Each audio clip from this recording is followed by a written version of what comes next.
Hey there, folks. Santee at the Arizona Ghostwriters here. How did they celebrate the New Year's in the Old West? Let's check it out.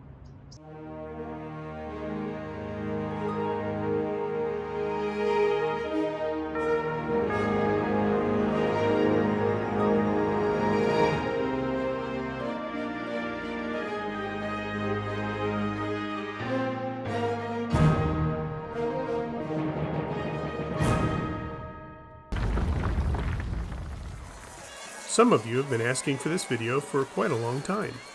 To begin with, celebrating the New Year is an old tradition. People partying to ring it in has not changed much over the centuries. One thing I did notice is that a focus was placed on symbolism in the old days. Some of that was food-based. In the Mexican culture, it was customary to eat one grape for all 12 rings of the church bell at midnight. This was to signify sweet months for the year ahead. Sweet meaning prosperous and healthy.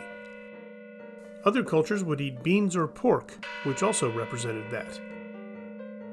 Ring-shaped pastries symbolized the year had come full circle. Our Scandinavian settlers would have a cake with a single almond in it. The person who found the almond would have a year of good fortune. Santee, you fool. It's not a cake. It's a pudding. A pudding. My mistake. It is a pudding. The British would leave money on the doorstep the night before and after midnight bring it in again. This was to symbolize out with the old and dirty and in with the new and clean. Nowadays, that tradition would essentially be giving your money to trespassing rapscallions.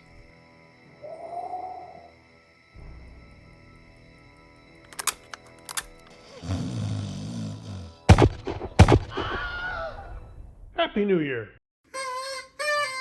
As far as New Year's resolutions, well, that goes back to ancient Babylon. However, back then it was making promises to the gods. If you failed, then you risked angering them, which is never good. Release the Kraken.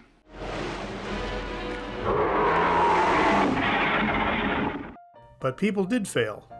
Heck, it's been 4,000 years, and we still haven't been able to stick to resolutions. In the Old West, parties were noted in the newspapers.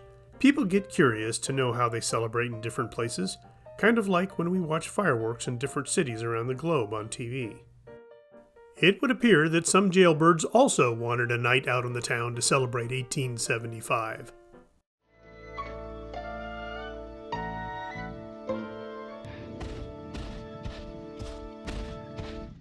We've talked before about George Hand, the saloon owner in Tucson in the 1870s who kept a journal.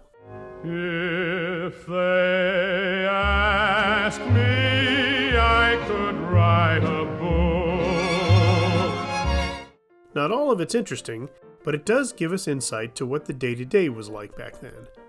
On New Year's Day in 1877, he wrote, "Fine day. We stuffed a wild turkey and baked it in the baker's oven. Jerry Kenny ate dinner with us.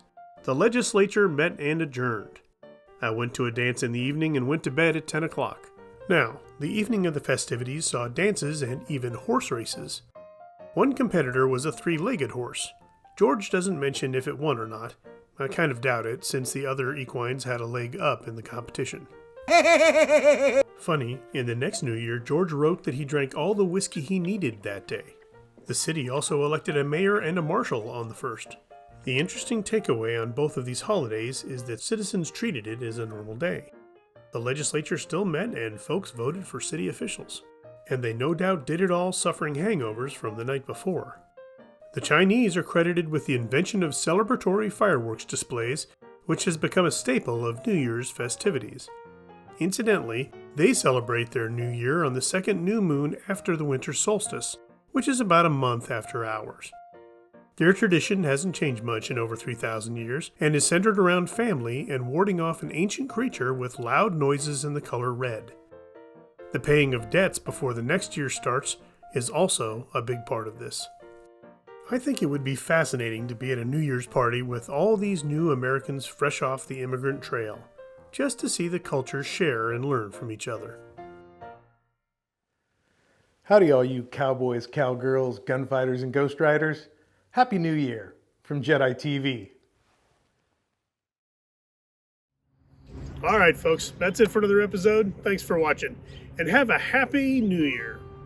As always, please like, share, and subscribe. We'll see you on down the trail.